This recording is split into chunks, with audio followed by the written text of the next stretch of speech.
Hi, family. No change of wardrobe. I decided I was not going to take a break, so I go right on as I continue to read. And I can tell you what I really love about what I'm reading is that I didn't write it to impress anybody. It was like I was just talking to God. As a matter of fact, as I said before, I had decided that I would not let anybody see this letter until the book was published, but then I shared it with two friends. So this is not about posturing. My dad, I am very happy that the fear of you that I had as a teenager is no longer there. I must admit that in the Old Testament, you do seem somewhat austere. But I've grown with you over the years and I've come to view you very differently. You are the same God in the Old Testament as you are in the New. Nothing split about your personality. I love the poem you inspired me to compose, In God's Dark Room. I must read that poem for you. I read it already though, but I have so many new friends. I'll read it for the new friends. I have seen you with the eyes of my heart, and your face with kind and tender eyes is indelibly imprinted on my soul. Thank you very much for carrying me right through this experience as you promised to do. You reminded me of the immutability of your word. That big word means it don't change. You do not lie. You will never go back on your promise to your child. I must say that the assurances in your word are second to none. As you know that my biggest concern was that I did not disappoint you. I did not want to bring disgrace on your name, to be a black sheep of the family. You provided for my niece so extravagantly that I was reduced to tears many times. You were really my father who mothered me. I needed, I nestled in your love as a mother's love.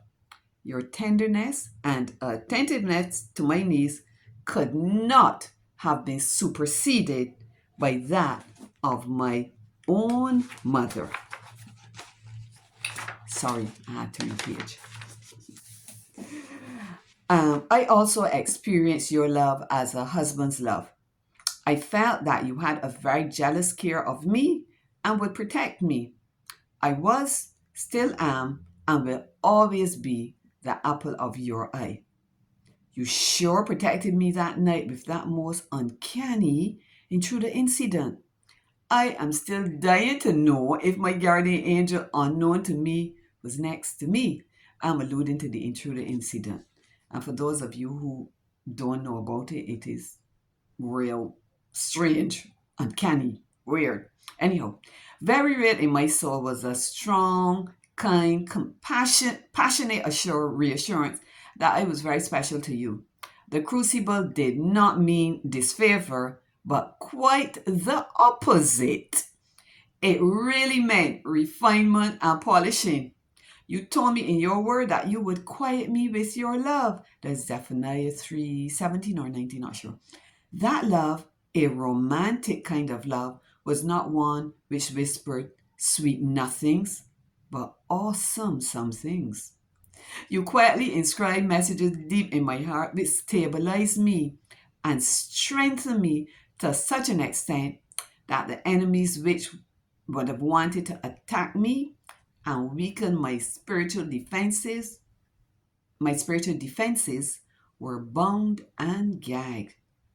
Thank you too, Dad, for enabling me to see that your will is always the very best thing, and for reminding me in your word that if our earthly parents, though fallible, can give good gifts to us as their children, what about you as our heavenly parent?